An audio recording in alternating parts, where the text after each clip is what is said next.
राजस्थान की राजनीति और उससे जुड़े हुए थप्पड़ कांड बहुत सारे आपको देखने को मिलेंगे, लेकिन आज का ये जो अभी तुरंत जो ताज़ा थप्पड़ कांड हुआ है वो कुछ विशेष, कुछ अलग है।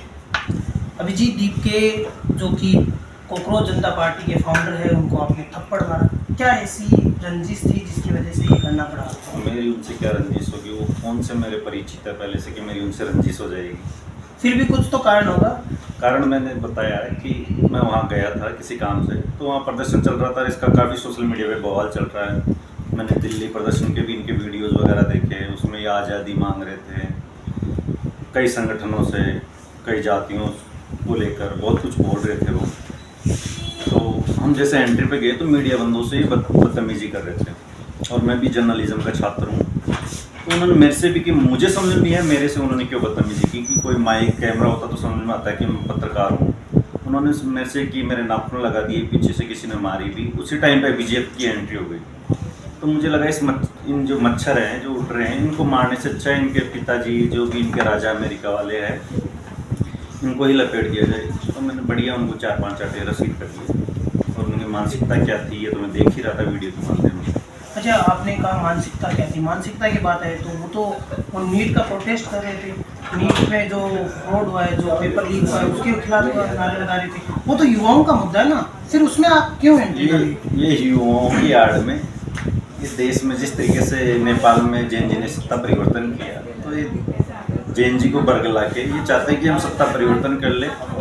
ये देश के टुकड़े टुकड़े और टूल गैंग के मेंबर हैं ये लोग। उमर खालिद जैसे लोग जो देश को तोड़ने की बात करते हैं, उनके समर्थन में ये आवाज़ उठाने वाले लोग हैं। तो इनकी मानसिकता साफ सी जाहिर हो रही है, पूरे देश को पता है कि इनकी मानसिकता क्या है। तो उनका इलाज करने में कोई वो नहीं है। अच्छा, आप कह रहे हो कि जैन जी को बरगलाने और सत्ता परिवर्तन जैसे नेपाल में हुआ था, वैसे नेपाल में तो सत्ता परिवर्तन हो गया, दोबारा सत्ता बनी और बड़ी शानदार है वो सरकार बनी है नेपाल में।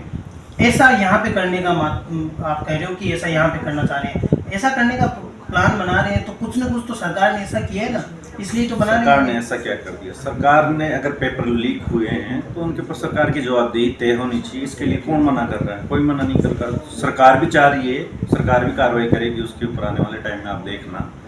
पर इस तरीके से आपकी मानसिकता जो है उसके अनुसार आप जैन जी को आगे मुखौटा बना के और पीछे से आप कुछ और काम करने की कोशिश कर रहे हो, तो ये हमारे जैसे राष्ट्रवादी लोग तो सहन नहीं कर सकते इन सब चीज़ों को। अच्छा, आप राष्ट्रवादी अपने आप को मानते हो? बिल्कुल। तो आप अभी जो करंट सरकार है, मोदी सरकार, इसको कैसे देखते हो फिर? सही है, ठीक काम कर रही है सरकार। एक पेपर लीक वाले मुद्दे को छोड़ दें, बट छोड़ना नहीं चाहिए उस मुद्दे को। ज़बरदस्त तरीके से विपक्ष को उठाना चाहिए। विपक्ष ही कमज़ोर है, बिल्कुल आलसी विपक्ष है। जब तक विपक्ष मजबूत नहीं होगा तब तक कोई भी सरकार के ऊपर दबाव नहीं बनेगा। सरकार के ऊपर दबाव बनाना चाहिए और कार्रवाई होनी चाहिए। विपक्ष पे आएंगे, आपने कहा अच्छी सरकार, कोई 5 अच्छे काम आपको याद है इस सरकार के? मैंने कहा कि मुझे पॉलिटिक्स से कोई लेना देना नहीं है, और मैं सरकारों के काम बिठाने के लिए मैं कोई उनका प्रवक्ता नहीं हूँ कि उनके अच्छे काम और बुरे काम गिनाऊँ। मैंने कहा पेपर लीक अगर गलत हुआ है तो उसके ऊपर कार्रवाई होनी चाहिए, जवाब देना चाहिए सरकार को। कौन कौन इसमें लिप्त है उनके ऊपर अच्छे से कार्रवाई होनी चाहिए। मैं कोई प्रवक्ता हूँ उनका जो उनके काम गिनाऊँ नहीं गिनाऊँ? नहीं, आपने कहा ना अच्छी सरकार है, चलिए मानते हैं। आपने एक बात और कही कि विपक्ष है वो कमज़ोर विपक्ष है। आपको ऐसा क्यों लगता है? कमजोर, जो मुद्दे को अच्छे से भुना नहीं पा रहा हो, मुद्दे को उठा नहीं पा रहा हो, और एक मुद्दा पर्टिकुलर जब तक उसका सॉल्यूशन नहीं निकले उस मुद्दे को छोड़ देना बीच में, फिर कोई और मुद्दा उठा लेना। कभी ओबीसी का उठा लेना, कभी नीट का उठा लेना, कभी कुछ और कर देना, कभी कॉकरोच बन जाना।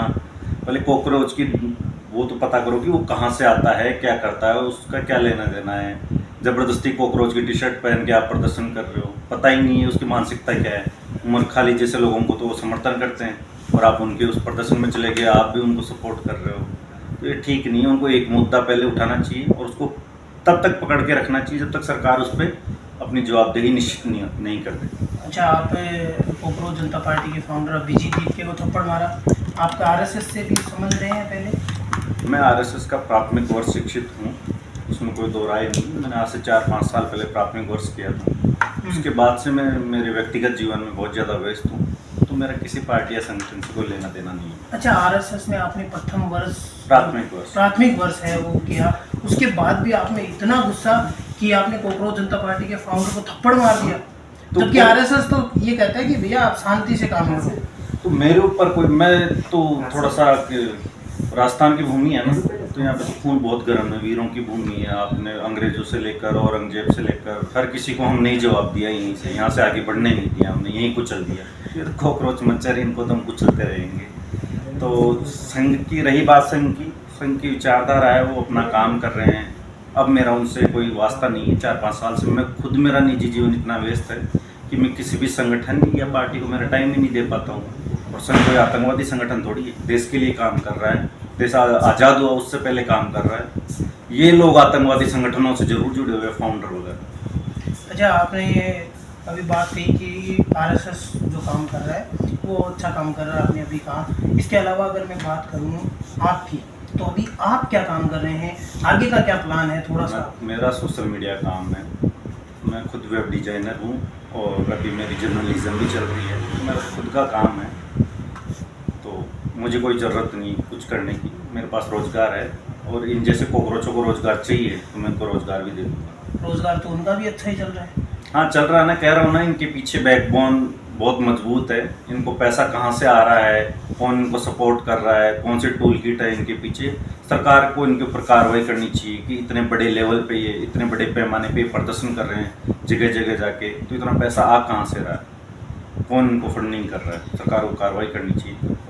अच्छा, आपने कहा कि इनके पीछे कौन है, आपको थोड़ा आइडिया है कि कौन है, कहाँ से पैसा आ रहा है? आइडिया क्या, पूरे देश को दिख रहा है। इन्होंने अरविंद केजरीवाल के साथ 2 साल रेगुलर काम किया है, और अभी कुछ भी मामला होते है, जैसे ये थप्पड़ कांड हुआ, सबसे पहले ट्वीट ही अरविंद केजरीवाल आम आदमी पार्टी करती है।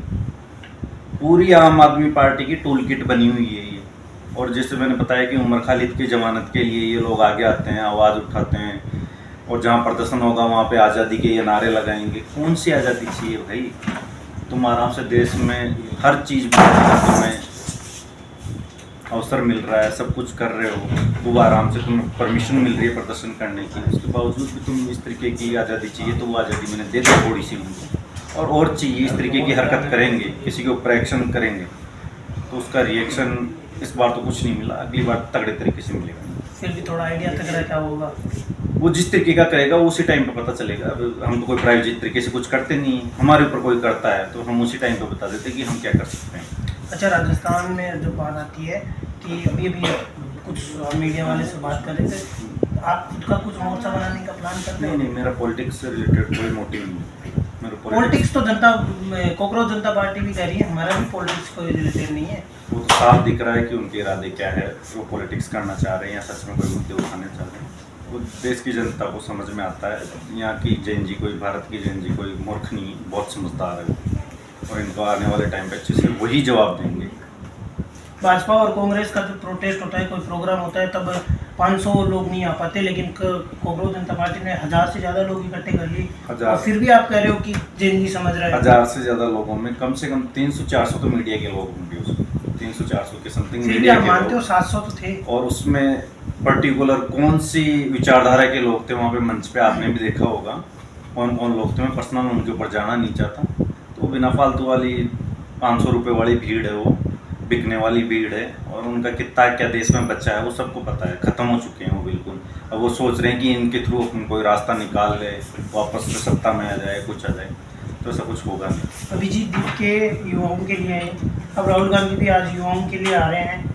आपको लगता है दोनों के मुद्दे भी सेम हैं, नीट पेपर और सब? नहीं, ये तो सीधे उमर खालिद से जुड़े हुए लोग हैं। ये तो बस चोला पहन रखा है उन्होंने, नीट का, पेपर लीक का। इनका राहुल गांधी का है कि वो आगे होंगे, उनको घूमने की इच्छा हो गई होगी। वैसे भी वो रणथंभौर वगैरह उनकी बहन वो आते रहते हैं, अच्छी बात है, घूमना चाहिए। पर अगर वो मुद्दा उठाने के सीरियस आ रहे हैं तो फिर ऐसे नहीं कि फिर थोड़े दिन बाद में फिर बोलने लग जाएंगे कि नहीं ओबीसी किताब लेके आ जाएंगे, फिर दूसरे वर्ग के लोगों को भड़काएंगे। पर्टिकुलर एक मुद्दा उठाए, विपक्ष को मजबूत होना चाहिए, तो सरकार की जवाबदेही तय होगी। इस तरीके से नहीं कि आपने 1 महीने ये मुद्दा उठा लिया, 15 दिन ये उठा लिया, फिर बैंकॉक चले गए, फिर थाईलैंड चले गए, कभी वियतनाम घूम रहे हैं। ऐसे पार्ट टाइम पॉलिटिक्स से पार नहीं पड़ना। अच्छा, आपने कहा विपक्ष को परमानेंट मुद्दे उठाने चाहिए। हनुमान बेनीवाल राजस्थान में विपक्ष के तौर पे अभी अपनी भूमिका निभा रहे हैं और हर एक मुद्दा उठाते हैं, और वो मुद्दा बड़ा लंबा चलता है, और जब तक उस मुद्दे का सोल्यूशन नहीं हो जाता तब तक वो वहाँ से हटते नहीं हैं। और अभी आपने थोड़ी देर पहले कहा था कि राजस्थान में तीसरा फ्रंट नहीं बनेगा। तो इस प्रकार मुद्दा उठाने के बाद भी आप ये कह रहे हो कि तीसरा फ्रंट नहीं बनेगा? नहीं, तीसरा पॉइंट मैंने ये कहा कि जो लोग हैं वो अपनी महत्वाकांक्षा को पहले रखते हैं, इस वजह से कभी भी थर्ड फ्रंट बन नहीं पा रहा है। और हनुमान बेनीवाल जी है वो अच्छे से अपने मुद्दे उठाते हैं, और मैंने जितना उनको जाना है, देखा है मैंने सोशल मीडिया के माध्यम से, तो वो जो भी प्रदर्शन वगैरह किसी भी विषय में करते हैं तो ऑलमोस्ट सारे मुद्दे वो अपने मनवा के सरकार से फ्री मांगते हैं। तो इस तरीके से उठाना चाहिए आवाज़, जिस तरीके से वो उठाते हैं। बाकी लोगों में मुझे लगा नहीं कोई उठाता उस तरीके से। तो ये जिस हिसाब से मुद्दे उठाते हैं उस हिसाब से अब आगे वाले जो चुनाव 2028 में इनका भविष्य कुछ अच्छा दिख रहा है आपको? पॉलिटिक्स से मुझे इतना कुछ पता है नहीं, और जी कर रहे हैं, अच्छा कर रहे हैं, मुद्दा उठाते हैं, अच्छा काम करते हैं, शुभकामनाएं उनको। तो ये थे हमारे साथ में राकेश गुज्जर, जिनसे ढेर सारी बातें हुई। राजस्थान का जो तीसरा फ्रंट है उसकी भी बात हुई, और इसके अलावा कोकरोच जनता पार्टी के जो फाउंडर है विजय दीप के, उनके संबंध है वो उमर खालिद से बताए जा रहे हैं।